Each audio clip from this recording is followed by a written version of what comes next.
warfaro le masaajid inuu galo waayo xilligii lacala uu joogaa waa laclacay macallin muxuu ahaa hebel faqi wasiirka ninka sheeganaya gaashaandhigga anigu waxaan bartay asagoo sheekh shariif sheekh axmed biyotoni oo ah xilligii maxaakiimta hotel ramadaan ka soo horjeedkeeda xafiisyadii ku yaalay oo guryihii bahadirir allaha u naxariistee oo sheekh shariif xarun u ahayd 3-4 jeer oo sheekh shariif ku wada kulannay wallaahi baan ku dhaaranhayaa asagoo biyotoni ah oo wado shaahi waiter ah buu noo imaanhaya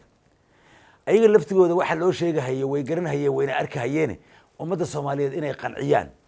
oo waxa wax diidan oo dalkan ku dheelahaya ayagu aysan ahayna uu yahay ninka madaxweynaha ka ah iyo tiimka la socday inay ummadda Soomaaliyeed ku qanciyaan oo tusaan oo eeda mala yacnigo idaacadaha lala taagan yahay hadiya jeer loo dhiibahayo faqi iyo dadka aan xishoonaynin inay waxba ka jirin inay ogeysiyaan ama tusaan bay ahayd ujeedkoodu wayna sameeyeen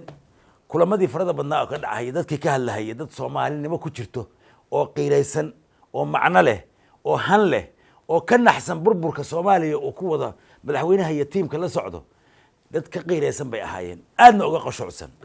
habeen dhaweeto shir meesha ka socday qofkii hadlaaba waxa ku qabanaysay ma oydaa dareenka qofkaas waxa uu ka hadlahayo iyo dalkan sax lagu wado wallahi baan ku dhaartay qof walba oohin baa qabanayso meesha fadhiyay dareenkiisana bedelaysay faqi iyo xasan sheekh ma ogiye dadkii muqdisho ku noolaa dad dawladnimo rabo wada jir rabo Soomaalinimo rabo midnimo rabo wixii wax lagu soo wadi jiray in wax lagu wada doonahayay ahaayeen aad bayna uga muuqata aad baan uga mahad celinayaa way qanceen madaxweyne axmed maxamed islaan iyo madashi kaleeto iyo Saciid Cabdullaahi Dariibo inay arkaan dad Soomaaliyeed oo doonahayo heshiis midnimo dawladnimo wada jir doonahayo inay arkeen oo la kulmeen oo dareenkooda ay ka turjumeen aad baan ugu mahad celinayaa wayna soo qanceen wixii meesha ka jirayna waxaasay ahaayeen waxay la kulmeenna waxaasay ahaayeen xasan macallin muxuu ahaa hebel faqi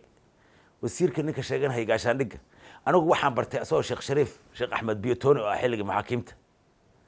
hotel ramadaan ka soo horjeedkeeda xafiisyadii ku yaalay oo guryihii bahadirir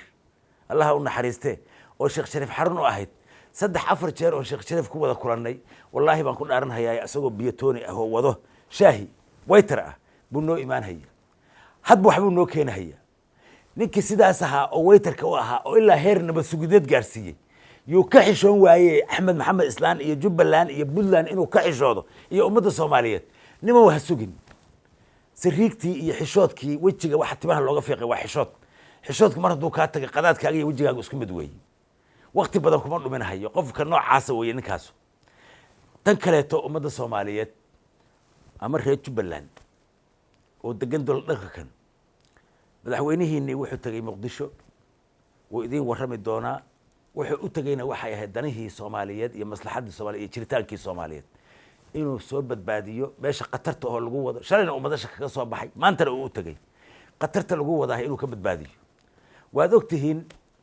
gobolkan hadda dagaalku uu ka socdo oo jubbada dhexe ma ahane labada gobol oo kaleeto gada iyo jubbada hoose degmo iyo deegaan xasan sheekh uusan dagaal ka ridin ama xabad uusan ka ridin ama colaad uusan ka samaynin ama fadqallo uusan ka samaynin inaysan jirin waad ogtihiin ayadoo saas tahay buu madaxweynuhu wuxuu u tagay haddana dareenkii Soomaalida iyo midnimada ummadda Soomaaliyeed inuusan dhantaalin ee xal hadduu ka imaan hayo oo xal u raadiyo ummadda Soomaaliyeed buu u tagay meesha la yiraahdo muqdisho xalna kama imaanin dadka reer jubbaland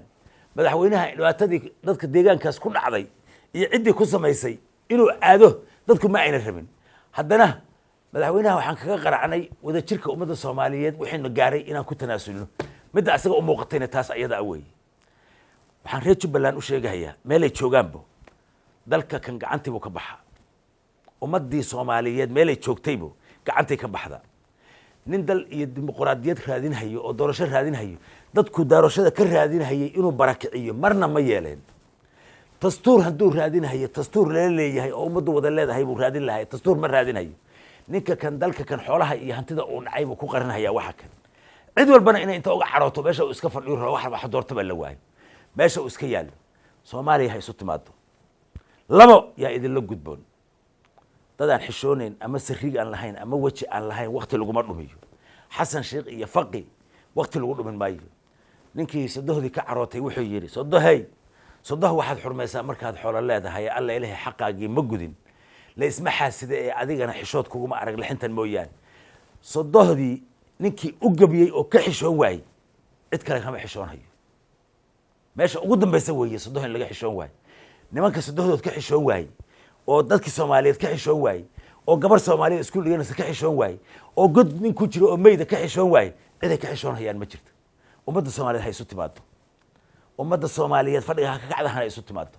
dadka reer jubbaland waxaan ugu celinhayaa wuu idiin warrami doonaa madaxweynihiinu wixii meesha ka jiray iyo xogteedana waa idin siin doonaa midnimada iyo wadajirka saaka jubbaland ay haysatana deegaan ay ka jirtahay ma jirto isku duubni haddaad maqashaan waa nolol waa wadajir waa macna inay samaynayso waa kalsooni isku duubnida hala adkeeyo wadajirkana hala adkeeyo waxaad og tihiin degmada doolow 150 kun oo barakacayaalaha degan 35 kun oo dadkii deegaanka ana waa degan yihiin maalintii 10 qabdhood baa ku ruux baxdo oo uu malraacdo garoonkeedu waa xiran yahay muxuu u xiran yahay garoonkeedu wuxuu u xiran yahay gudoomiyaha degmada nala heshii jubbaland ka soo go axmed maxamed islaan ka soo go maxamuud sayid ka soo har jubbaland waxba kuma haysa annaga garoonka ku fureen garoonka waa kaa xiran yahay na raac annagoo na taageer gudoomiye degmo nimanka u dhacahayo inta maamulkii jubbaland iyo madaxdoodii ka leexday waxa ogaana xabada ka ridahay oo buulaha wadibka ood ka sameeyey oo baar dheer ka sameeyey oo luuq ka sameeyey oo ceelwaa ka sameeyey oo garbahari ka sameeyey ilaahay baa la idinku dhaariyey sariigta iyo mas-uuliyadda iyo xishoodka noocaas ah cidda maanta le Soomaali baan ku xukumeynaa shalaytana ku haysay 19 baa loo noqon haya war ilaahay baa la idinku dhaashay dadkaas wax la qaybsan karaa ummadda Soomaaliyeed hay isu timaado dadku waxay ku taamahayaan Hargeysa iyo waqooyi waa go'een Puntland waa go'aysaa Jubbaland waa go'aysaa wallaahi billaahi tallaahi dawlad baan dhisannaa inaan go'ayn dalka Soomaaliyeedna inaan oga tagayn ummadda hawiye oo xamar joogtana Xasan Sheekh iyo Faqi inaan looga tagaynina waa laga xoreeyay in laga xoreeyay u baahan yihiin aad baan idinku rajaynayaa guul aad baan u mahadsantiin salaamu calaykum